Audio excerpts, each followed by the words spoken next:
price of games. Rise up, stand the price, the loss of legs. My occupation, in essence, not complacent. Block the banquet, stop the computation. I'ma make the coda, fools just wanna make the quota. They can't rock around here, they need baking soda. This a hydra, no way they taking over. Lay them below the basement with snakes and cobras.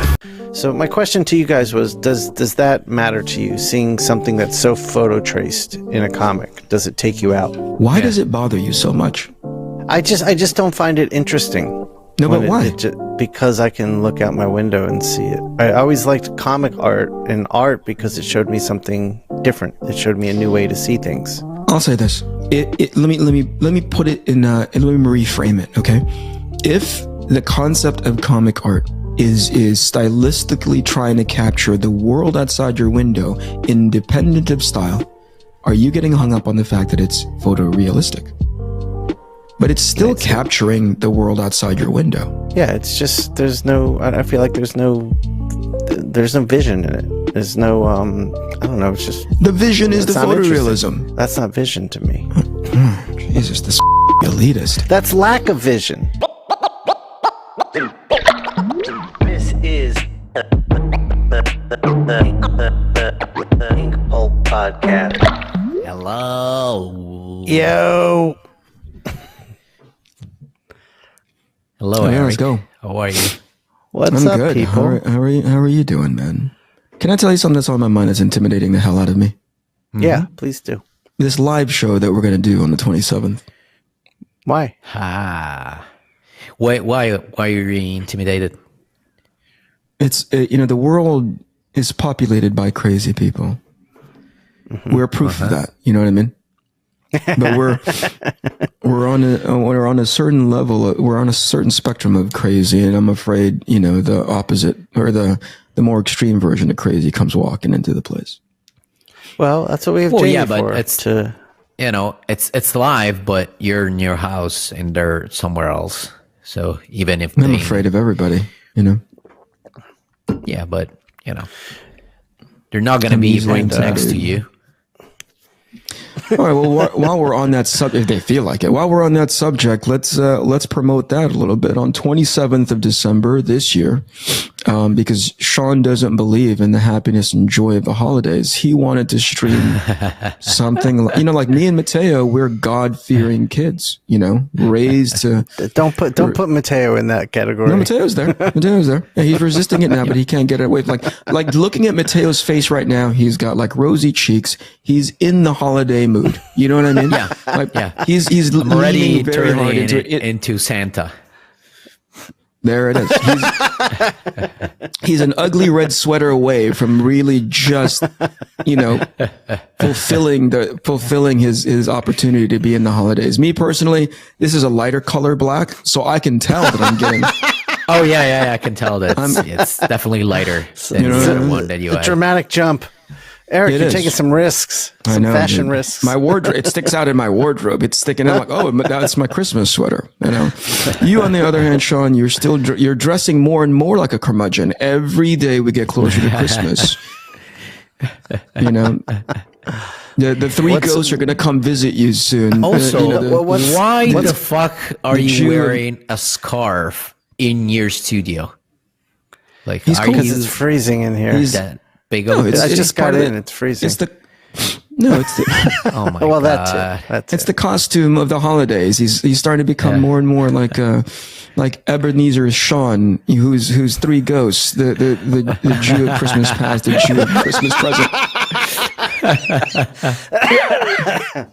And the sad Christmas future is going to come. The sad of the past, the ghost of the sad past, the past sadness.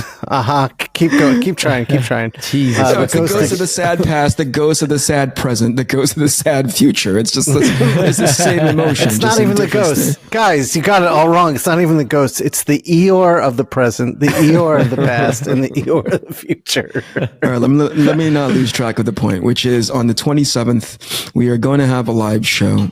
We don't know how it's going to be turning up. It's going to be streamed live to YouTube, and we're going to have an opportunity to talk to people as they quote unquote call in. We're going to give everybody a link, and we'll be able to bring you on. Hopefully Jamie will be able to moderate it well, And then potentially we could have a few guests drop by and hang out with us during that time. What I don't know, and actually I meant to ask, is how long are we going to do it for? Because I can barely stand you guys for an hour. Okay. All day. Yeah. I was saying I've an hour. already We bought always some do an hour. cocaine. Just so I can stay awake. Oh, not for the I was going to say, like, you bought cocaine, but not for the show. Like, for right now, going into the holidays, you need as much cocaine as possible. All right, so there you go. By the way, sorry come to and join interrupt, us Eric, on the but, 27th. It's the problem is that when is this specific episode that we're recording right now gonna come out? Do you know that, Shawn? Oh, this is going to come out in February sometime. So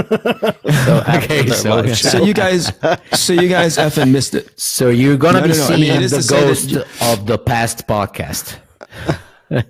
Yeah. Well, Jamie potentially could clip that part and just say, "Hey, we're going to go do this thing." Or we can post this episode a little earlier. But then it's it would gonna be be messy, probably. No, we can't. I got the schedule already all. Oh my God, he's got the schedule, poor boy. My God, what is it gonna happen if you don't follow the schedule? Oh my God. He's right. Done. He's not wrong, you know. No, I could, but like last week, I had to spend 45 minutes building the jigging the whole schedule. All right, you do it. You do it, asshole.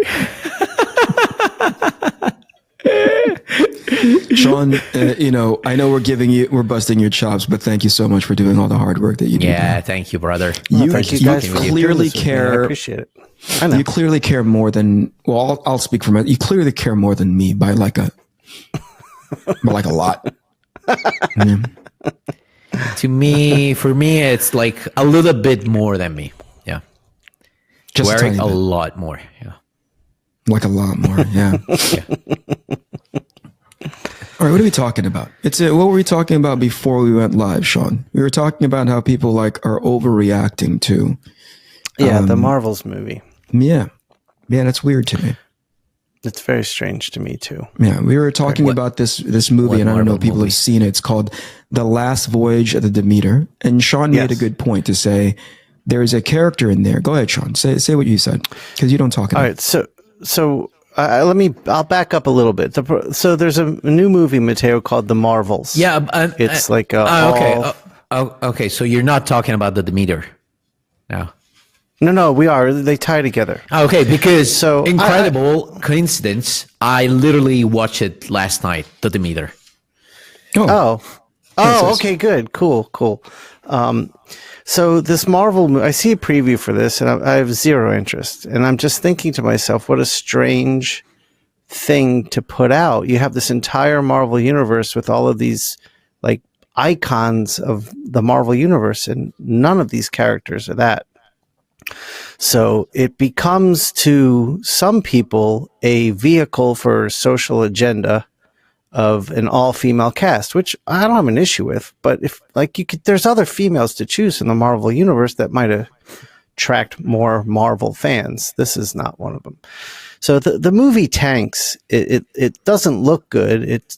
Everything I've read about it is it's terrible. But if you take a stance of that movie looks terrible or I didn't like it, you seem to be getting attacked as a anti-feminist or, anti-female cast, when that's not the case at all.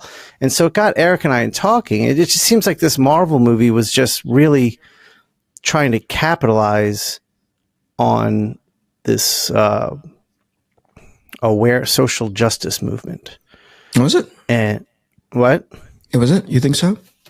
I think so. It seems like it was made for that reason. It doesn't seem to be like, it's not like it's like when they did Iron Man. Well, that's a pillar of the Marvel universe and the Avengers, and they build from that. Like this seems, and at a time where Marvel's performing so poorly in movies and comics and TV, this seems like a really poor decision. But yes, that's what it feels like to me. This has a social agenda behind it. You actually saw it. So what did you see? No, I didn't see the Marvels. I watched. No, he saw Demeter. Oh, he saw Demeter. Yeah. So that got Fucking Eric dumb and I bitch. talking. Sorry, it just came out. So like that. the last voyage of the Demeter, I really enjoyed. Before you get into that, okay, I want to push back on something that you said, which is like this movie seems like it's been made to sort of like fulfill a social justice something, right? And I think about that sometimes, and I go like, that's what I immediately knee jerk into because that's what the outside is telling me. Okay. But if you take a look at it, just take a step back and go like, okay, what does this movie potentially try to, like, if there's a try to satiate, right? What is it trying to fulfill, right? If there's a need, what is it trying to fulfill? So Marvel has historically been, and I think they missed a step there, in historically the Marvel Cinematic Universe for however many phases have been going on, there hasn't been a female-led, just on their own, right? There hasn't been a female-led. Wanda? No, I'm talking about in the feature film. Wanda is like a television show, right? Right. Okay. So like they missed the opportunity to do it with Black Widow. And I don't know why, I don't know if there's any sort of like contractual stuff that's happening behind the scenes, or maybe they believe that there wasn't enough general interest in making a standalone movie for that character, which I would argue to the otherwise. She was, she was an intriguing character that I thought written well in the same sort of theme that was Winter Soldier. It would have been awesome, like a spy movie. Anyway, that's neither here nor there. So did you see the Black Widow movie? Yeah. It's all right. Yeah. But I thought, I thought it was like years. Had me interested enough to even want to see it. I thought it was years too late, right? But I think that's the reason. I think part of that, the baggage of this movie, is coming from that almost desperate. Oh, we're behind introducing a female lead or a female-led movie. And that's why they squeezed it right between Endgame and Infinity War. And if you move it anywhere else in the timeline except for that middle part where people are like, wait, the Captain Marvel movie? The Captain Marvel movie, yeah. Okay. I think if you moved it earlier, I don't know if we'd have done as well as it did. Because it was almost messaged as if this is important for you to watch because it is the bridge between the first part and the second part of the Infinity movies, right? Right.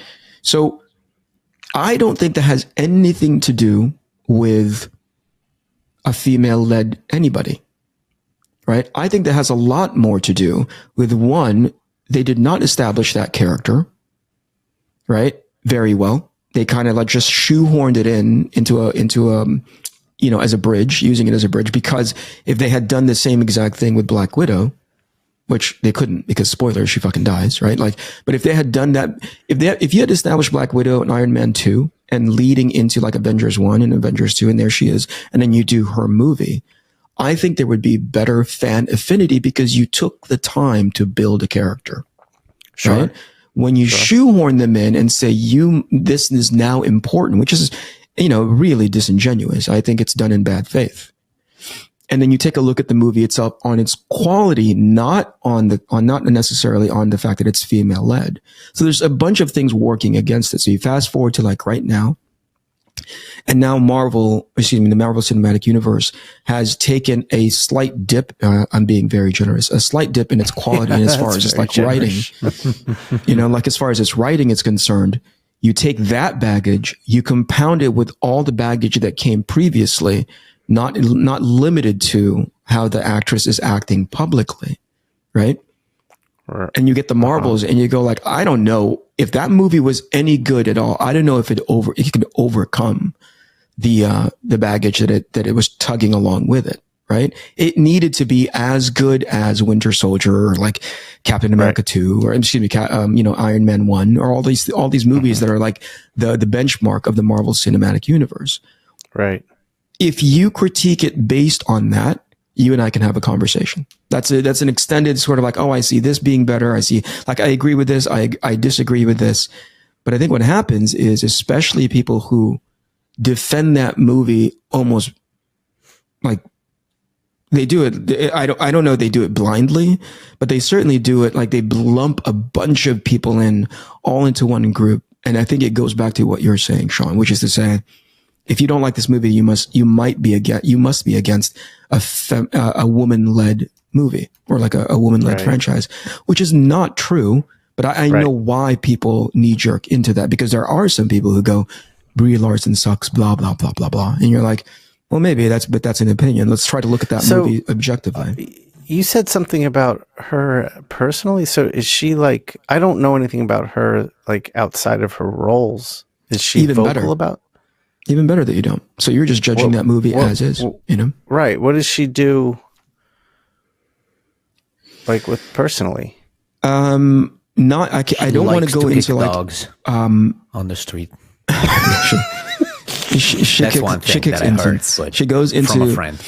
goes into baby hospitals and just like hits them on the heads with hammers.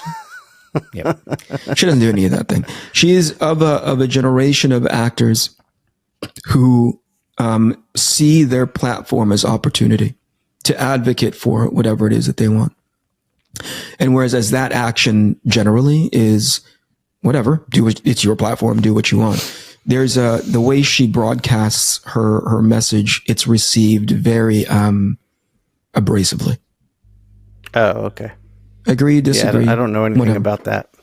It goes back to what we all were talking before, not my monkey, not my circus, whatever. But it does potentially impact the movie that you're trying to promote. You know what I mean? Right. I got you. That's all fair. That's not me. That's not for me to decide. Do what you want, Brie. So it's up to you. So that's the thing where I'm like, I know why people are so defensive generally of criticism of this movie, but I would hope that they're level-headed enough to step back and go like, like I understand why people react that way. Now let's rate the movie on its merit, and who knows whether or not it's bad or good because I haven't seen it yet. Right. Now that led us into the Demeter movie. Right. Yeah. So that got Eric and I talking because I really enjoyed the Demeter. It was a really nice monster movie. It was an homage to the classic monster movies while feeling modern at the same time. And they had the protagonist was a black guy, and they tied in.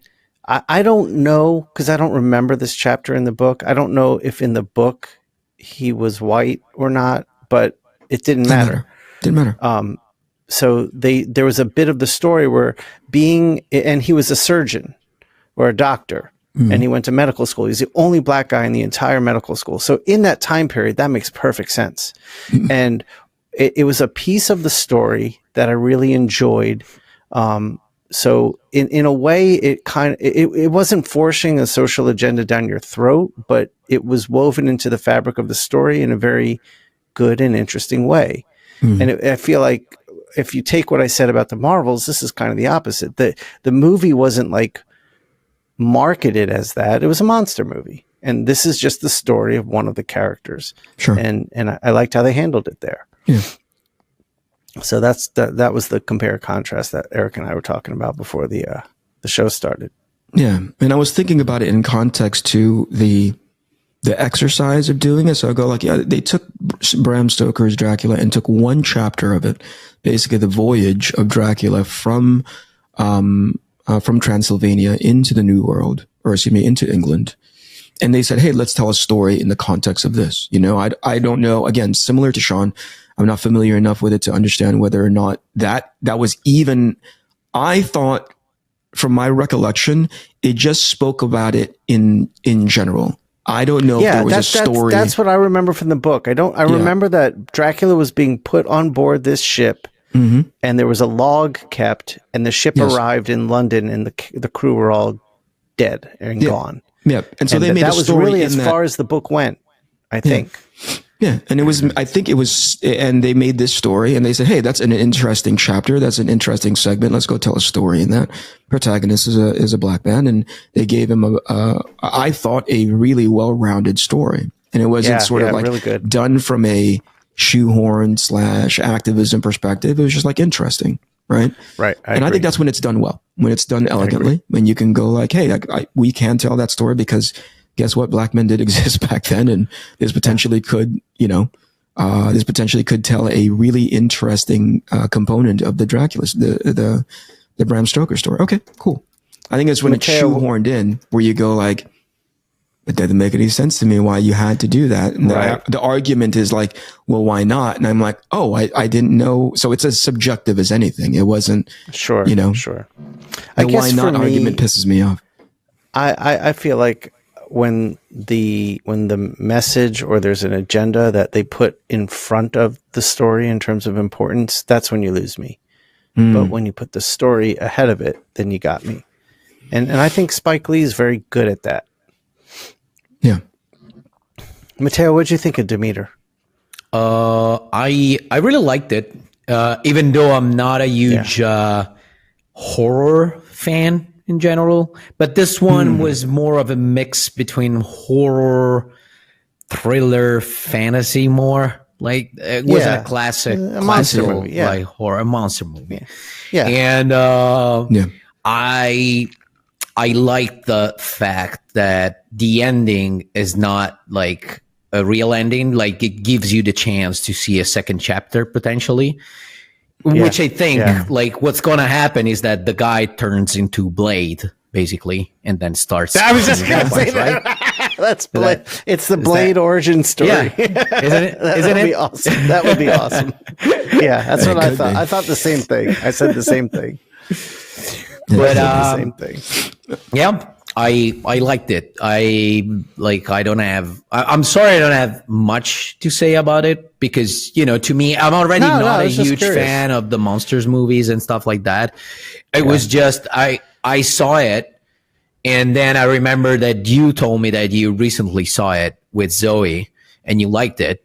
Yeah, we didn't know what to watch. We liked it a lot at night. So I was like, hey, Shawn told me it's good, so we should watch it. And we did. But did Francesca it's not my genre. Yeah, she liked it. The same as me, meaning it's not her genre. Yeah. So we just watched it and we were entertained. We finished it. So nobody felt asleep or anything. So it worked, But I don't have, but I think it was a well done story. Everything worked. So I liked it. Yeah. Sorry not to be so. I have a serious question. Not being so specific no, it's with fine. my comment. I have a very serious. You're fired. My serious question is: when did this show become a movie review podcast? Fucking I don't know. It's just us getting together. I want to emphasize that one of the better parts of us just getting together for this podcast is just us chit chatting. This is the shit that we would talk about, minus potentially things that gets us in trouble. You know what I mean? Like this is just us chit chatting. I don't know. We end up talking about. By the way, I saw a movie last night, and which one? I tried and watch 3,000 Years of Longing. Have you heard of it? Oh yeah, have you seen that? I don't know why, but I ran into the trailer a few weeks ago. So as soon as I saw it on I think I had it on Prime Video, I was like, we should watch that. It looked interesting, at least aesthetically on the trailer. Yeah. So we should try and watch it. So we did, and I lasted like 25 minutes. And then when I woke up, when I woke up, because it starts in an interesting way because it started to, I don't know, there's all the build up for the genie to come out. So you're waiting for that moment. And in the meantime, you're learning about the Tilda Swinton character. And then he appears and they start talking and talking and talking. It almost looked like Shawn 2 episodes ago, literally. Like they would never stop talking. And it was just the two of them. And sometimes you would see some flashback and then back to their dialogue. And after, I don't know, like 15, 18 minutes of dialogue, and then when I woke up, I was like, an hour went by, and Francesca looked at me. She just woke up as well, and she was like, "Should we go to bed?" I was like, "Yeah." And then we did. And this is my review. You guys are tough. For 3,000 years of longing. But Eric, you love this movie. It seems like, yeah. I have an affinity for these kinds of movies. It's similar to do you guys remember Baron Munchausen from back in the day? I love Baron Munchausen. Yeah, it's similar to that, where they reveal how the genie or the jinn, Idris Elba's character gets there. You know what I mean? So that's the tale. She runs into the jinn. He explains how he ended up in her company. Was this a Terry Gilliam film as well? It feels like it. I don't think it was. Okay. It feels like it. And it's interesting to me, but it's not for everybody, clearly, because Matteo fell asleep. I don't know what he was doing. Yeah, but to be honest with you, I've been like pretty tired at night for the last couple of weeks. What's going on? So in general, I don't know. It was just one of those periods in which you get sleepy earlier than usual. So that's winter, cold weather. That's what's happening to me. And but I wanted to add something, which is I'm planning on watching it in another moment, because I thought, I saw the trailer and there was a lot of interesting stuff in the trailer. So I think it's an interesting movie. It wasn't just the right movie at the right time for me last night. Yeah. I think similar to that is when I was trying to watch Everything All at Once. Do you guys remember that? Oh, yeah. I haven't seen that. Yeah, watch that. I haven't seen it yet. I fell asleep just like you, Matty. 10 minutes in, I was like, boop, I just turned off. Not because it was boring, to me, but because I was freaking tired. But the only thing that I would criticize is that, to me, it looks like they had something like when they were writing it, they had 5 different ideas for the ending, and they couldn't choose, so they put all the endings one after the other, and to me, the movie should have ended at a specific moment. And there's a scene with 2 rocks talking to each other, and if that was the end of the movie, I was already good with it. To me, it was a great movie, and then it doesn't end, so there's another thing going on, and then it looks like it's over, but then something else happened, and then it looks like it's over again, and something else happened. It never ends, and at the end, I was like, "What the fuck? Just finish this fucking thing." It was ready to be done 20 minutes ago. So, but this is just, again, my opinion. And the impression that I got is that they couldn't choose between endings. So they put everything in there. For me, what I didn't like about it was there was just too many Asians. No, I'm just kidding. I don't care. I mean, you left your country to go to the States so that you wouldn't I said, you know what? Enough of these kinds of Asians. Bobby Lee I honestly, calls 10 minutes Filipinos the jungle Asians. Oh, look at that. I didn't... He refers Bobby Lee is so funny. As Bobby Lee Asians. is so funny. Not me, just to be clear. All right.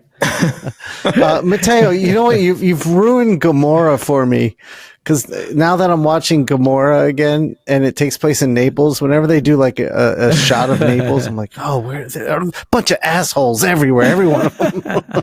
Until you run into an actual person from Naples, and then. Anyway, that's what we were talking about. Matteo's paying attention to one movie and not paying attention to another one. Yep. Okay, good night, you guys. 27 minutes in. We'll talk to you guys later. I've been thinking about something. What? And I wanted to share it with you. I've been thinking about adding a segment to the show. All right. So okay, I like this. Hear me out. Okay. All right. The segment is gonna be called "A Filipino, a Jew, and an Italian go to a bar and ... And our listeners will get to add the rest of the joke their own version of it, of how the whole thing ends. I am totally open to doing this on the live show. It is going to fall completely flat.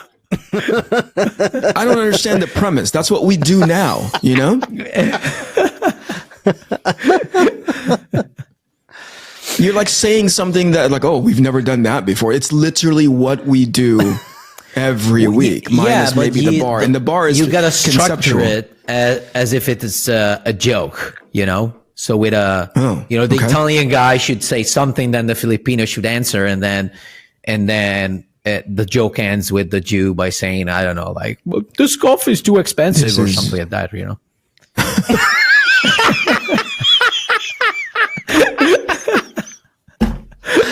It's all just another excuse for Matteo to slam my Jewishness. That's what it is. I was just, you know, that's why the first thing that came to my head. So. The Italian is this joke. Just that's to why make he an example, segmented you know? that very specifically. He said the Filipino, the Italian, and then the Jew. Like that's how you always end. Just bomb on the last guy.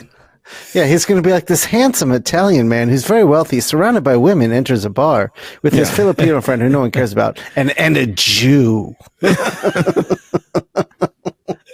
going to get in so much trouble. Do you think that's the reason why, because of all the stupid things that we say during this podcast, has there been a noticeable drop in our viewership, Shawn? No. Okay. All right. I'm waiting, you know. Is there being a noticeable drop? I haven't checked the numbers. No, I wasn't paying attention. I'm just asking. Matteo, where'd you go? Did Matteo disappear from you? No, I didn't see him. He's not on my screen. Oh, I hear you. Oh my God, it's the ghost of Matteo's past. Matteo's current. Now, we're going to drag this thing to an hour unless you guys think of something to talk about, because I'm interested in. I've got a few things we could talk about, but Matteo, is that all you wanted to say? No, I also wanted to add, speaking of segments, Eric, I'm still waiting for the ask a stupid question and get a stupid answer.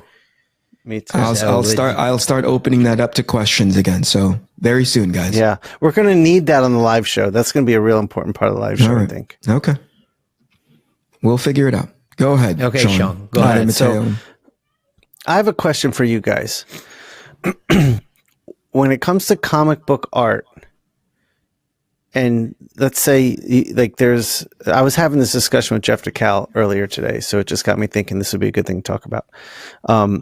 When I see a comic book and it just feels like a bunch of photographs that have been traced, I'm out. I've lost complete interest. Yeah. And one of the reasons for me is what I've always loved about comics was I could open this book and enter a world totally foreign to me.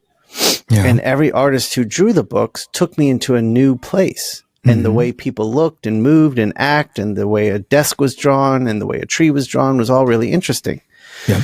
And comics became very focused on looking like the world I know. And so when I see that, I have zero interest. And then as an artist, I don't get it either. But I was curious what your guys' thoughts were. What are you giggling at? And the concept where you're like, I don't want to live in this real world. No, it's just I'm not interested in the fucking real world.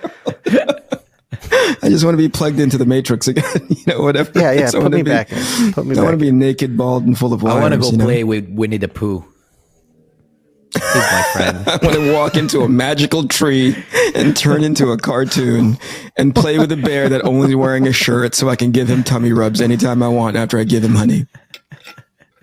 What was your question? I freaking got lost because in my head, I'm like, is this a commentary that Shawn gave to Jeff? Hey, you draw too many pictures that are photographed. No. I love Jeff's work. This wasn't also, about here's Jeff. the other part that I was like kind of hung up on. Why is it that you talk to Jeff so much? Like Jeff never talks to me. He never does. He doesn't call me anymore. It hurts my feelings. To be fair, I usually will text or DM him. You instigate the conversation. Not every time, but I mean, sounds like it. Maybe more so than he does, but not every time. No. All right, my feelings are less hurt Our friendship is, apparently really passive. But Jeff could say the same thing about you, it sounds like. No, I'm reflecting. I just realized, I'm probably not reaching out enough to the guy. All right, what was your question? When was the last time that you reached out? I spoke to him this morning, like I just said. No, I was talking to Eric. Talking to me. Oh. 2 weeks ago, maybe 3 weeks ago. No. Oh, that's Pretty about recently. as often as I talk to Jeff. Yeah. Reply to you? No, he hates me. Okay, well that's different. He's probably got, in that case, Mateo's it general doesn't concern fucking like you. Yeah. I think that's why he doesn't get back to me. I'm understanding it now that he doesn't fucking like me. All right, your question was, what the fuck is? Why are these people? Wait. Photographs? I'll get back to my question. I got to get back to my question. Speaking of which, Matteo I had my friend stop by the studio yesterday, and my friend had to show me what Matteo's doing on his next Penthouse cover because Matteo doesn't share it with us. Eric left. Is that because they're talking about me? Yeah, I guess so. I don't give a fuck. Fuck you, Eric. Fuck you. Fuck you. Fuck you. Fuck you. Why? Okay, so your friend Ollie, he was talking about, right? Yeah, Ali came by. Mm-hmm. Yeah, he's like, "Oh, dude, have you seen Matteo's next Penthouse cover?" I'm like, "No. A good friend of mine, I would have thought I would have seen that, but no. You're just hustling." Oh yeah. It's all for the money. Oh, by the way, they just announced that cover, so I'm gonna be posting it on my social media soon. Finally, so yeah. Did Aaliyah paint it yet? No, that's the cover that you saw in New York. They just announced that. Oh, that one there. Okay, yeah, cool. Yeah. That's a gorgeous cover. And Aaliyah is painting the question, second and the third one now. Awesome.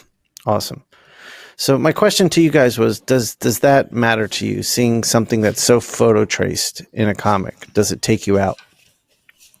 Go ahead, Manny. No, it's. Do you want to go first, Eric? No, it's on you, man. Go ahead. It doesn't. Like, I understand that it's not my research. Like, my thing is that I like, and I was thinking about this pretty recently. I found out that I like to be surprised when it comes to my work and the way I do things. And that's why I keep trying. It's another reason why I keep trying every time to do new stuff. Because I like the fact that I can look at my stuff. I was like, sometimes when it happens, and be like, oh fuck, I didn't know I could do that. That's nice, That's that kind of surprise, And right. And Eric, I think we talked about it in our solo podcast when Shawn wasn't here, about that. That thing, what was it? I don't recall, but this was connected to what we were talking about. Fuck. Well, if it comes back, I'll talk about it. But can I follow up with something that Shawn had said? Right? Why does it bother you so much? Mm-hmm. Oh yeah. I was interested. Yeah, about it sounds that as like well, you wake. I just don't find it interesting. No, but why? Because I can look out my window and see it. I always liked comic art and art because it showed me something different, and it showed me a new way to see things. I'll say this. Let me put it in. Let me reframe it. Okay, if the concept of comic art is stylistically trying to capture the world outside your window, independent of style, are you getting hung up on the fact that it's photorealistic? But it's still capturing the world outside your window. Yeah. You're saying it's just not stylistic enough. Yeah, it's just, I feel like there's no vision in it. There's no, I don't know, it's just. The vision is the photorealism. That's not vision to me. Jesus, this fucking elitist. That's lack of vision. No. To me. Somebody had to make the call. This artist, whomever they may be, could have probably gone stylistic way. Instead, they chose this. Still a choice. Maybe for a few. I don't think it's a choice for a lot because I think I see a lot of people tracing who can't really draw. Yeah. So that takes me out too. At the core of this, I think there's a craft elite, and I mean this in the most complimentary way. Okay, there's a craft elitist inside of you that makes you go like, unless you are fucking drawing and busting your butt in the same effort, in the same, not necessarily identical effort, the same similar effort than I am, you're dismissive of it. Is that true? I'm not going to say the same level I am. I'm not saying I'm so great at it. It's not talking about greatness. Does that make sense? Like it has nothing to do with like the quality of the stuff that you're putting out, which again, being off the table, I don't know if I need to like paraphrase it I don't know if I need to like preface it by saying you're doing fine. It sounds like what you're saying is a fair statement. Yeah. Okay. Yeah. That's an interesting reflection on like, I wonder if you're reacting because you're seeing them not putting in the same effort as you are, which doesn't make it good or bad. It just look at it. You go there could very well be truth to that. Yeah. Yeah. There's definitely truth to that. Not that there could be. Yeah. Okay. Fair enough. These guys suck, according to Shawn. I didn't say they suck. I said I'm not interested. Yeah. Going back to what I was saying is, to me, like, even though that's not the kind of research that I do, and I can't do that because my whole thing is based on energy and lines, and every time I tried, and maybe I thought, I found the perfect picture, so I'm gonna use this one as a base for my panel.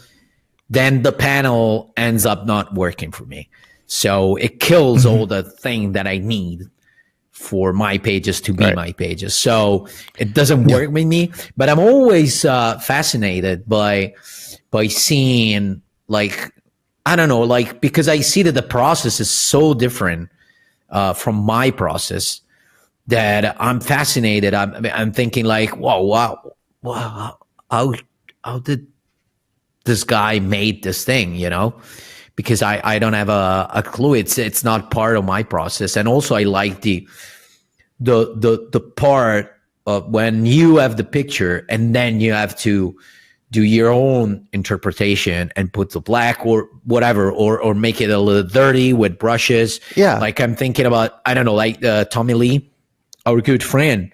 I think he uses pictures. Yeah. I don't know. And I think he does. Tommy like does, but it's but Tommy I put in a totally different category.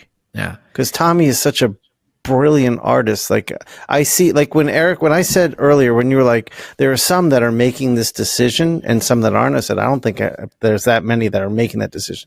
Tommy's making that decision because Tommy could draw beautifully with or without it. Yeah. And so, yeah. So they're making the decision for the lack of skill. Is that what it is? Or for the lack of like craft knowledge, and they opt to go easy mode. So you probably don't like it when you have the feeling that it's a shortcut. Yeah. Yeah. We're getting to the core of you, to get pal. back to Tommy. Yeah. But to get back to Tommy still creates a world I haven't seen. He still builds a world. He uses elements of what we know and adds to them. Yeah. Mm-hmm. That's worth thinking about. Because, are we just deciding I'm just an asshole? Is that what it's not actually. We're trying to understand. We're using you as like. We're using you as a template, but that opinion is not unique to you. There's plenty of people are like, it's a photograph. And I often try to think of it like broadly, but I'm trying to think of it specifically where you're coming from. Broadly, I'm in like, take Dave Fincher and you say like, he's an amazing director, amazing artist, amazing sort of like visionary. Now go have him direct a Marvel Cinematic Universe. You go like, that doesn't make sense. That doesn't fit, right? Me, that's the line of delineation for me. If you are utilizing a style or a level of visual execution that doesn't fit the story, that's where I go like, I'm out.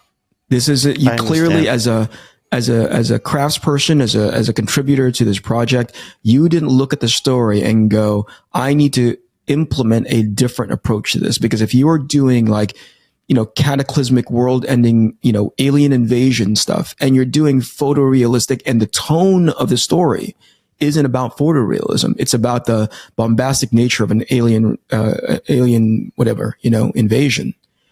Then I think you're not a good fit stylistically. You may argue why that is. You may say like, oh, because it's coming from the common man and blah, blah, blah. But I'm like, I'm looking at the story, and the story is saying it's about fucking ID4 and not about like, the realistic telling of a person on the street coming out of their house, right? So I look at it, that's the metric for me, where it's like, if the style doesn't fit the story that it's trying to tell, I check out. I look at the actual tool, which is like photorealism, or like, using photographs as a point of reference. And I go like, it's just another tool. Some people use it clumsily, right? Or they do the version that I don't even know what informs it. Maybe it's like, 3 weeks to turn this thing around. There's no way for me to polish it as well as I could, or like hide the seams, hide the, right. Like I see Tommy, and I know Tommy, can use photographs and has used photographs as a jumping off point. But on more than one occasion, Tommy has, had the benefit of time to sort of like hide where the photograph starts and where his skill ends, or, where the photograph ends and his skill starts. Right. So there's also factors of that. But if it's strictly because I'm like, oh, you ran a filter on top of this, that's when I go like, okay, then the other part of my brain goes, well, somebody's willing to pay you, so congratulations, Right, and that's a lot what I'm talking about.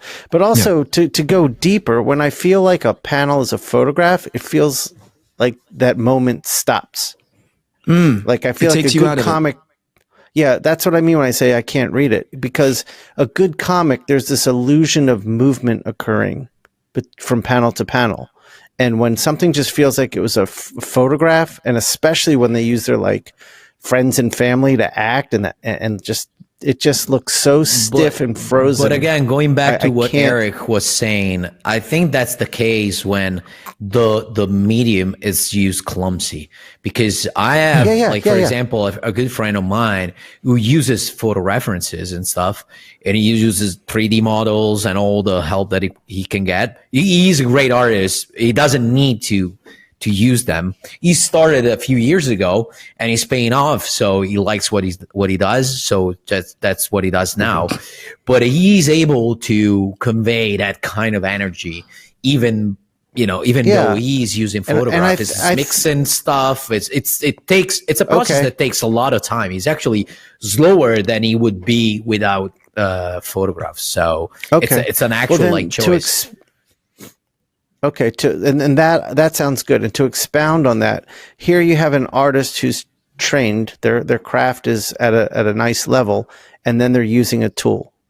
Mm-hmm. And so they can use their knowledge and their craft in the areas where the tool is falling short.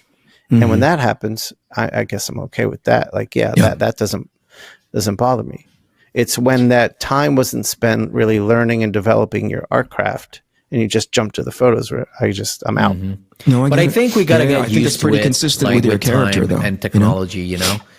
We're gonna be like with AI and all the shit, the programs, the apps. So there's literally like programs when you put a couple of 3D models of buildings, and maybe I've already said it here on the podcast, but you give it a couple, 2 or 3 models, and he's able to read into those models, understand the kind of style. Like if you put like 2 or 3 Victorian buildings, 2 3D models of Victorian buildings, he understands that style, and he's able to build a whole city using that kind of aesthetic. And he does bridges, streets, and everything, So, once you have that, there's always going to be shortcuts, and there's always going to be an audience that it's not able to distinguish who's the craftsman and who's using shortcuts. So it's something that you got to talk about that quickly. I think. Mm-hmm. Yeah, I see it. There's a lot of people who are like, right now the current trend is to really celebrate the hell out of manga, right? Mm-hmm. And if I go take a look at some of these ones that are like super in high demand or super well regarded, I look at the actual pages themselves, And I shrug because the manga that I grew up with are like Battle Angel Alita and, you know, that layer of manga, right? Like Silent Mobius and really super old man Eric, version. you froze for a second there. Yeah, you Say froze. that again? Yeah. Battle Angel Alita. Yeah, after that. After that. Silent Mobius. Yeah, we didn't hear that. Okay. So anyway, that's a book by Kiya Asamiya from way back in the day. Mm-hmm. Really amazing illustrator. Yeah. I'm familiar with it. That's what I'd gotten used to as far as the craft quality bar, right? And the stuff that I see now, and I have like 3 or 4 volumes of My Hero Academia and Chainsaw Man and all those other ones. And I look at it, and I'm like, I don't understand why this is as celebrated as it is, but I'm not taking the opportunity to read it all the way through. Right, I'm just looking at it, biased in my bias, looking at it from the art in an art space. Which it does not mean that it is bad. I see it as incomplete based on the parameter, the metric that I have in my head. The metric is Battle Angel Alita and Silent Mobius, right? And you know, Akira and all that kind of stuff. But the execution now is not that. When somebody tells me, "Oh yeah, this stuff this is getting cranked out like super fast." You know, and they are finding as many quote unquote shortcuts or assists as they possibly can in order to get this thing out. I'm like, oh, the metric that I have is not near the top of the list as far as like what's important to a lot of different people. So this goes back to what Matteo was talking about. The metric now is like, is it coming out quickly enough so that it holds my attention in an attention economy? Right. In an attention sort of society, the faster something comes out and the more relevant it is because it's in the front of mind. Right. That's what people gravitate to. Right. I look at the most popular webtoon. Somebody goes, you know, my buddy John Amore, who we've had on this show. Yeah. He's like, the most popular webtoon is X. And for the life of me, I can't remember what it is. And I go like, why is that the most popular? And he's like, well, look at how many readers it has, like how many people who follow it and subscribe to it and blah, blah, blah. I'm like, okay, cool. Let's go take a look at what that is. And I'm like, I get it. I get why this thing is popular, not because of its craft, which potentially it's not a condemnation of the person who's drawing it, but because it's coming out consistently and it got there first. Right. It's been around since forever. It came out early and it's been coming out since. And I'm like, oh, that's why. Because that's what, if you think about why Instagram is at least in my use case, why Instagram is a piece of shit to me now is because it's trying to maintain that attention economy. That's the metric and by which it decides your stuff is relevant. Stay here, stay often, and stay for as long as possible. Right. So that to me goes back to what you were saying, Shawn, right? Which is like, is that person, you know, shortcutting because they need to pump out this book, right? Or they understand they've basically found a hack to making the kind of money that they need to. Eric, sorry to interrupt, but I have a small pushback to what you're saying. Go. I don't know about what you said because, for example, like take Vagabond. I don't know if you're familiar with it. It's, you know, it's for those who don't know, it's basically a manga which is based on the life of Miyamoto Musashi, one of the most famous ronins in the whole, you know, Japanese ancient history. And he's not like one of the things about I think Takehiko Inoue is the name of the artist and the writer, the creator in general.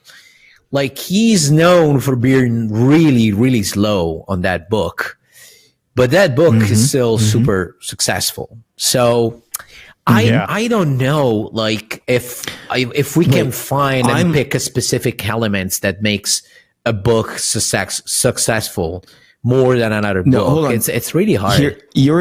Let's make sure that we are not using a book like that comes out slow as like the example, right? I would say that a book like that is the exception, right? I don't know if that book, if you can do an entire industry of book that come out infrequently and as slow as that book and have it still be as successful. I think that book comes out as successful as it is it is successful in spite of it coming out very slow.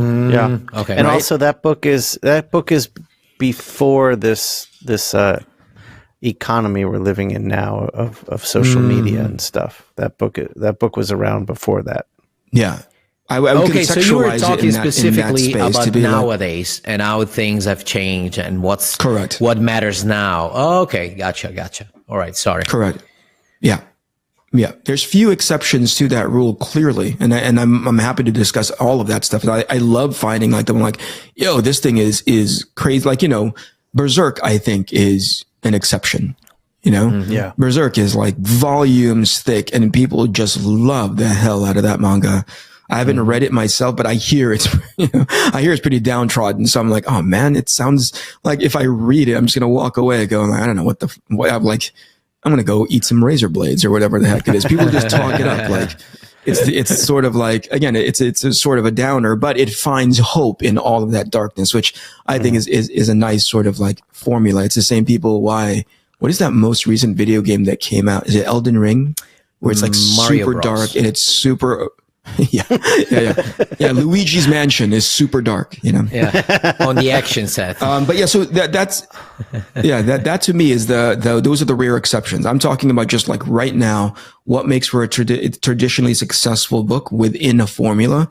Got to get it out fast and you got to get it out often, And if you have a tool at your disposal that lets you do that, not the least of which photographs. Let's say you don't have 5 assistants that's handed to you by the publisher and you can get it out quickly. I understand why, but I know where you're coming from, Shawn, where, first of all, it's preference. You don't care for it. So who's to say that's right. And that's what I'm saying. That's what you want, me. Yeah. It doesn't stop me. That for me, the preference is like, if this thing doesn't make sense within the context of your story, I'm out. Right. Yeah. That makes sense. And rare does it work for superheroes for me, photorealism.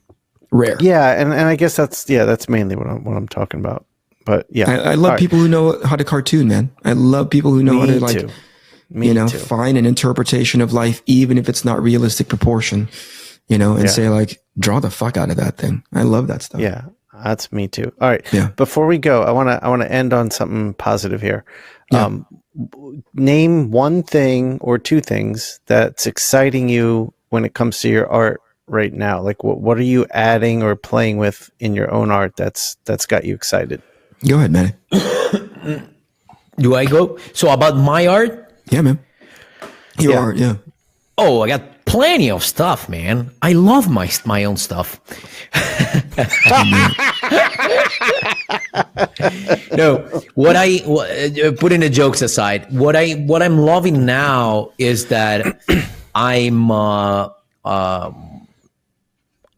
using like I've already said this, but I'm gonna repeat it. And I'm using like pans and all those, really rigid tools. And and now I have this more of a like scratchy feel I've added. That's what I added to the pages. And I don't know why the brush wasn't giving me the same satisfaction that he used to, And so I really needed something different, especially since I've started doing really, really detailed layouts. I was noticing that sometimes I would love the layout more than the actual like page, the finished page. So that's what I'm trying to do. I'm trying to add that kind of, grainy and rough feel to the pages. And we'll see where this takes me. So that's what I'm liking. What about you, Shawn. Eric?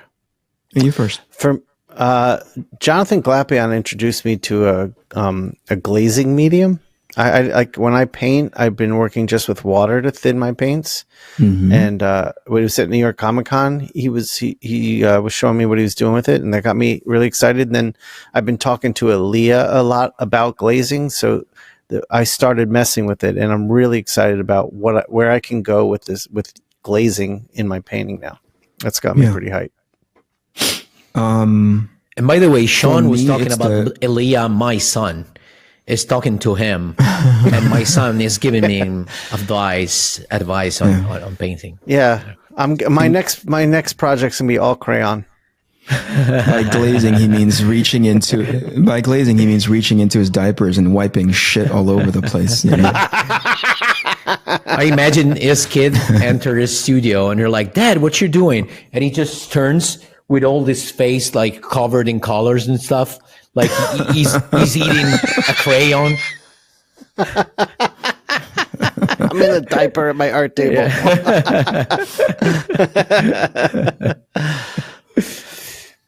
Let's see. For me, it's just the consistency. The fact that I'm doing it consistent.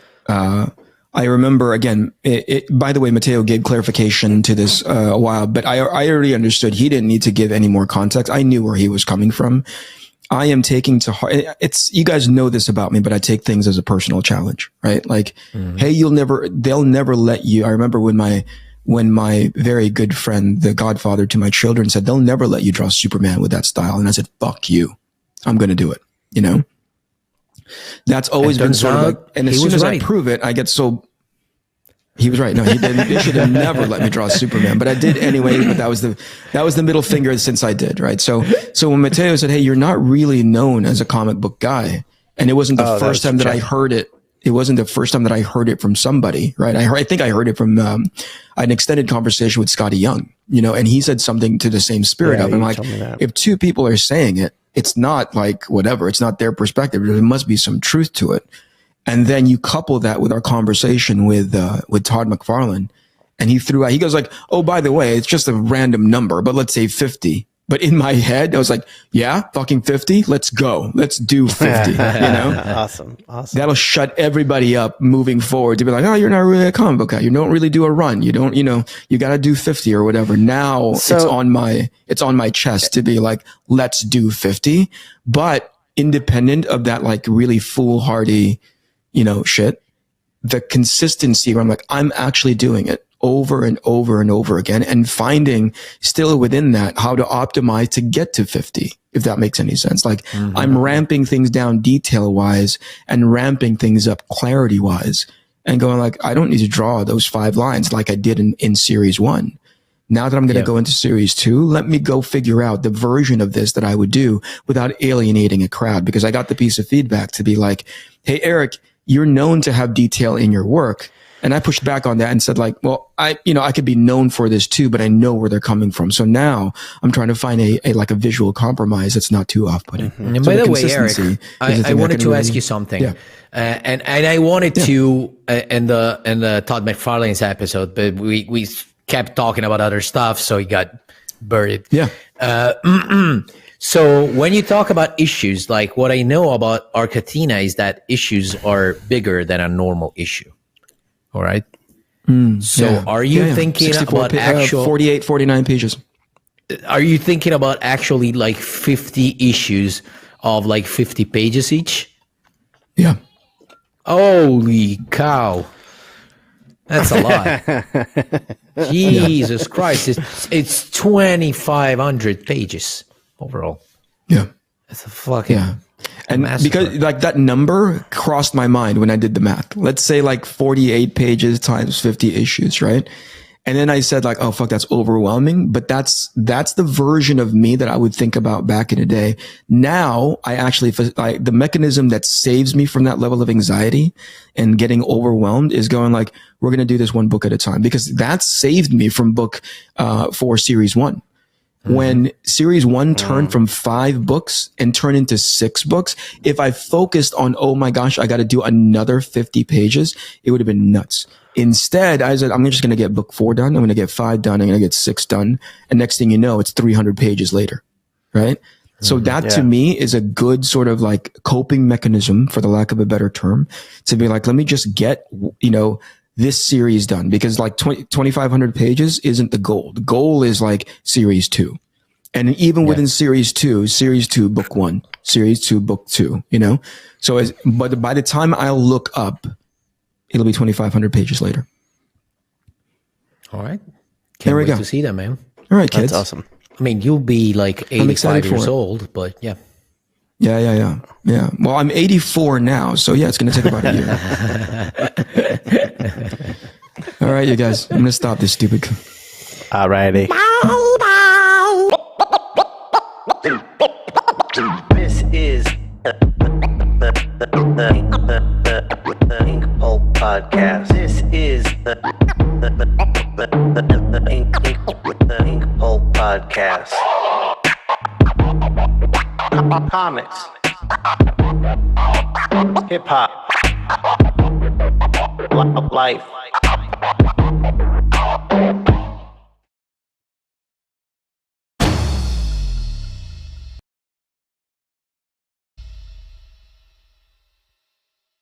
My name is Yancy King Jr. and I'm a music producer.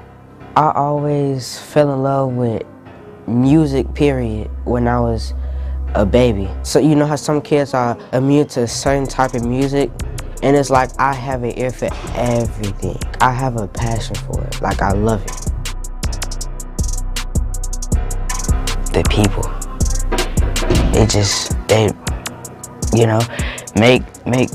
make me feel better every day, even though if I go through stuff with deaths of my friends or anything, when I come in here, it's just like I feel like a uplift in my body. You can be yourself and do anything.